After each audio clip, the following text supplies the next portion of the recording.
जय शनिदेव भक्तों, जय शनिदेव। और सुबह की शुरुआत है, शुभारंभ है। 11 बजे हैं, 11:05 हुए हैं। मैं आप सब लोगों के साथ हूं, आपके जप के लिए मैं तैयार हूं। लेकिन उससे पहले एक छोटा सा विषय मैं आपको समझा देता हूं। विषय क्या है? विषय ये है गड़ा हुआ धन। गड़ा हुआ धन और उस पर बैठा हुआ नाग।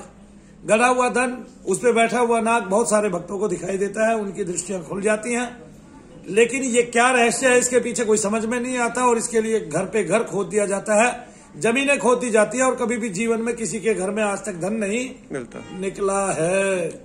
किसी के दादा दादी ने पुराने सिक्के रख दिए हैं, जमीन के अंदर पहुंच गए हैं, वो निकल गए होंगे आले दिवाले में, और दीवार बहुत गहरी हो गई होगी। बाकी ऐसे कभी भी किसी का गड़ा हुआ धन कभी भी नहीं मिलता है। या किसी ने देखा है? किसी ने देखा है? ठीक है। कुछ लोग तांत्रिक विधि से क्या करते हैं कि इनके घर में गड़ा हुआ धन है, अपने पास से कोई चीज पुरानी रख देते हैं और उसको मिट्टी में मिला के ऐसे कर देते हैं जैसे तुम्हारी मिट्टी में निकली है, और फिर कहते हैं इसको चेक करा लो, वो सोना है। फिर उनके घर से बहुत सारा पैसा इस विषय में लेके भाग जाते हैं। बहुत सारे लोगों को दिखाई देता है कि आपके घर में गड़ा हुआ धन है और वो चलता भी है। आगे समझ में? तो उनको क्या दिखाई देता है आखिरकार, ये भी मैं आपको आज बता ही देता हूं। इसके रहस्य का उद्घाटन कर ही देते हैं। दिखता क्या है हाल में, क्योंकि उनकी दृष्टि खुली हुई है, वो भूत प्रेत को देखते हैं तो आपके पितरों को भी देख पाते हैं। पितृ जो है वो सर्प रूप में होता है, और जो पितृ का धन होता है वो पितृ का वही मकान होता है, वही जमीन होती है, और वही सब कुछ होता है। 1 मिनट के लिए बंद करो। इस तरह से आप अपनी जमीन, अपना घर, अपना मकान खुदवा लेते हो, और बाद में पता चलता है ये तो हमारा नुकसान और उल्टा हो गया। यहाँ एक माता जी ने पास में ही जो है ना अपना पूरा घर खोदा हुआ है, बच्चे भी उसको गालियां देते हैं। और तांत्रिक लोग इस विषय में बहुत सारे पैसे ले गुजरते हैं आपके घर से। किसी से 80,000, किसी से 90,000, किसी से 1,00,000, 2,00,000, किसी से 5-7 लाख, और धन कभी भी निकलता नहीं है। इस तरह से जब धन ही नहीं निकलता तो भाई फिर ये काम करने की आवश्यकता क्यों है? तो वो देखते क्या है ये भी मैं आपको बता देता हूं। वो देख रहे हैं आपके घर में गड़ा हुआ धन है, उस पर सर्प बैठा हुआ है और नीचे सोने के सिक्के या पूरी हंडी दबी हुई है। ये है क्या रहस्य? ये पितृ रहस्य है। आपके घर में पितरों का कब्जा था, पितरों की जमीन थी, और वो पितृ सर्प रूप में दिखाई देते हैं, आपको फुंकारते हुए दिखाई देते हैं, और साथ में धन दिखाई देता है। वो कहता है ये धन मेरे कब्जे में है, मतलब मेरे से अगर मैं अशांत हूं तो आपके घर में इतनी अशांति रहेगी कि आपको कभी भी ये धन नहीं मिलेगा। यानी कि जो आपके भाग्य का है उसको भी मैं रोक लूंगा। वैसे भी कुल में वृद्धि नहीं होती है जिसके भी पितृ मलिन होते हैं। तो अपने पितरों को साफ कराएं, गड़े हुए धन के चक्कर में ना पड़े, और हमेशा हमारे पास आए। और पितरों की इतनी अच्छी प्रक्रिया हमारी है जो पूरी दुनिया में कहीं नहीं है, सर्वश्रेष्ठ है। और आपको पता है कि मनु भैया सिद्ध करके दिखाते हैं, उससे पहले मनु भैया कोई काम नहीं करते हैं। तो आपके पितरों को पूर्ण रूप से शांति प्रदान करके आपके पितरों को इस लायक बनाना कि वो आपके लिए इतनी दुआएं कर सके कि आपके घर में जो धन है वो स्थिर हो सके और आपके घर में धन की वृद्धि हो सके। इस तरह से अभी मेरे पास एक बार फोन आया, तो कोई मियाँ जी थे। मियाँ जी ने जो है ना किसी का घर खुदवा दिया, उस दरवाजे पे जो है 4 फुट 5 फुट गहरा गड्ढा करवा दिया। और मैंने पूछा भाई ये तुमने इतना ही गोल गड्ढा कैसे किया? तो बोला जी उल्टे लटक के दोनों बापू बेटा खोदते थे, और जब उन्होंने काफी मात्रा में खोद लिया, ठीक है ना, तो मैंने पूछा, उनका फोन आया एक दिन, जी मियाँ जी ने हमारे यहाँ वो निकलवा दिया, गड्ढा खुदवा दिया, अब धन तो निकला नहीं। मैंने पूछा भाई तुम्हें किसने कहा? अगर मियाँ जी ने कहा भाई इतनी सारी खुली जमीन है, उसमें कभी किसी को ऐसा धन नहीं दिखाई देता। ठीक है, मियाँ जी को तेरे घर में क्यों नजर आया? भाई उनको बताना नहीं आया, ये पितरों की समस्या होती है। तो किसी को बताना नहीं आता। पितरों की समस्या को क्या कह देते हैं? तुम्हारे घर में गड़ा हुआ धन है। गड़ा हुआ धन नहीं है, वो तुम्हारे घर में जो पितर है वो सर्प के रूप में है, वो धन की रखवाली कर रहा है, मतलब धन अभी उसके कब्जे में है। जब तक आप उस पितर की सेवा नहीं करोगे, उसका अभिशाप आपके घर पर रहेगा, तब तक आपके घर में धन नहीं रहेगा। तो किसी को गड़ा हुआ धन कोई बताता है तो ये समझ लेना तुम्हारा कोई ना कोई पितर खराब है। यहाँ के चेक करा लेना शनिधाम में, ठीक है ना। और इस विषय को अगर अच्छी तरह से नहीं समझ सके तो यहाँ के मेरे से पूछ लेना। लेकिन गड़े हुए धन के चक्कर में कभी भी नहीं पड़ना। उस मियाँ जी की लड़की की शादी हमने की 1.5 लाख रुपए देके, ठीक है ना, और वो गड़ा हुआ धन निकलवा रहा है उसके वहां। अरे इतनी खुली जमीन पड़ी है, अगर गड़े हुए धन वालों को गड़ा हुआ धन दिखाई देता तो वो बता ना देते इस जमीन में यहाँ पड़ा हुआ है। वो किसी और को क्यों बताते, हिस्सा ही क्यों करते किसी का? ठीक है, इतनी खाली जमीन पड़ी है। मेरे गांव में भी जितनी जमीन बोने के लिए नहीं है उससे ज्यादा सरकारी जमीन पड़ी है, और कोई नहीं कह रहा, कोई जाके नहीं देख रहा, वहां कोई रखवाल भी नहीं है, चाहे 10 फुट गहरा गड्ढा खोद लो 4 दिन के अंदर, ठीक है कि नहीं, और सारा धन अपने अपने घर में भर के ले जाओ। अरे भाई ऐसे ऐसे ऐसे मूर्ख लोग हैं। मैं बताऊं, एक आदमी मुझे गाड़ी में बैठा के ले जाता है, मुझे अपना मकसद नहीं बताता है। मैं उसको कहता हूं मैं केवल भूत प्रेत का और पितृदोष का काम करता हूं, और मुझे अपने घर के नीचे ले जाके कमरे में खड़ा कर देता है। बोला महाराज इतना खोद लिया, ठीक है। मैंने कहा भाई क्या हुआ? बोला देखो इसमें सरिया भी अपने आप गढ़ता है। अरे अपने आप नहीं गढ़ता, तुमने मिट्टी खोदी है, वो फोकी हो गई है भाई मिट्टी।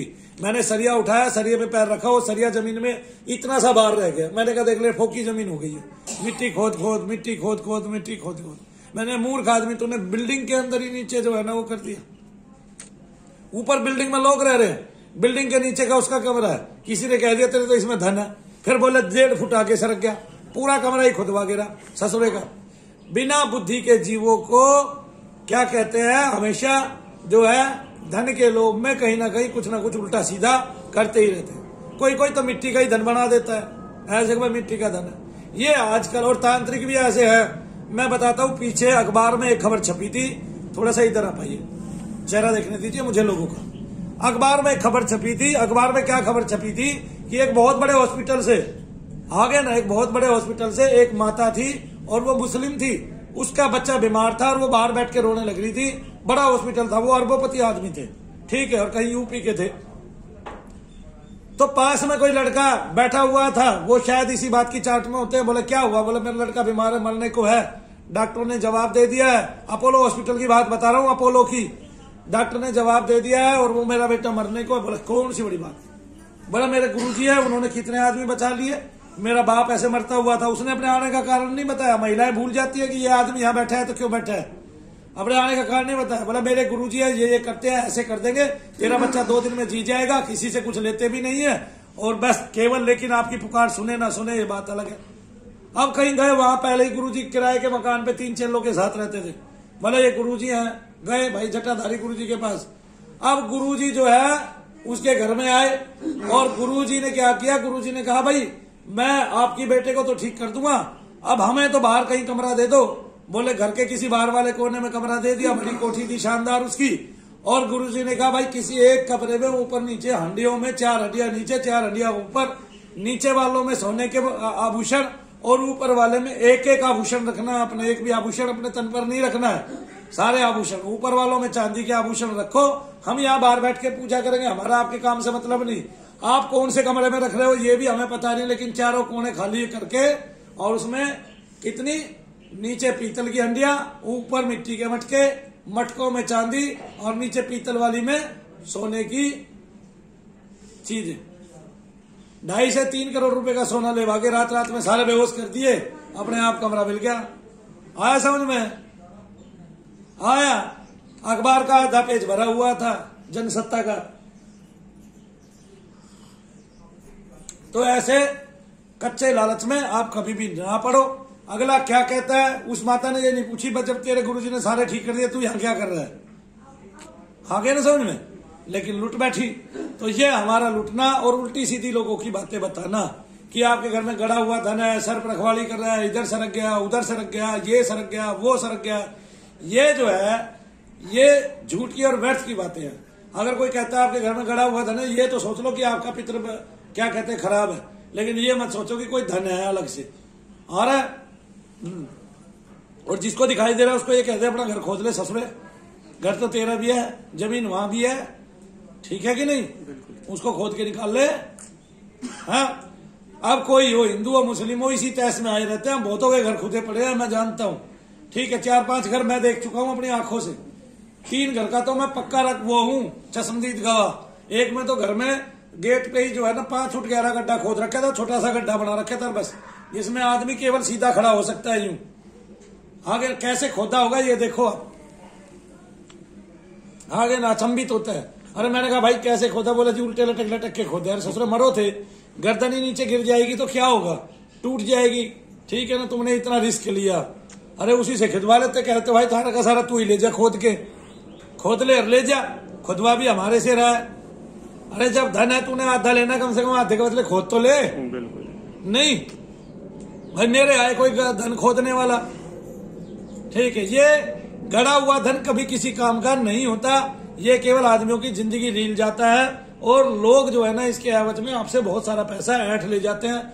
आपका बहुत सारा समय खराब होता है और मन में एक ही भाव रहता है, 24 घंटे आप पागल हो जाते हैं कि मेरे घर में गड़ा हुआ धन है। और अपने रिश्तेदारों को भी नहीं आने देते, कभी उनको पता चल जाए आपके घर में गड़ा हुआ धन है, रिश्तेदारों से दूर हो जाते हैं। तो जय शनिदेव भक्तों, बचे ऐसे अपराध करने से और ऐसे अपराधियों से भी बचे जो इस तरह गड़ा हुआ धन आपके घर में निकालते हैं। उनके खुद वो भूखे मर रहे हैं, इसलिए आपके घर में गड़ा हुआ धन निकाल रहे हैं ताकि आपके घर से कुछ ना कुछ इस बहाने ले सके। आ गए ना? बिल्कुल। जय शनिदेव। जय शनिदेव।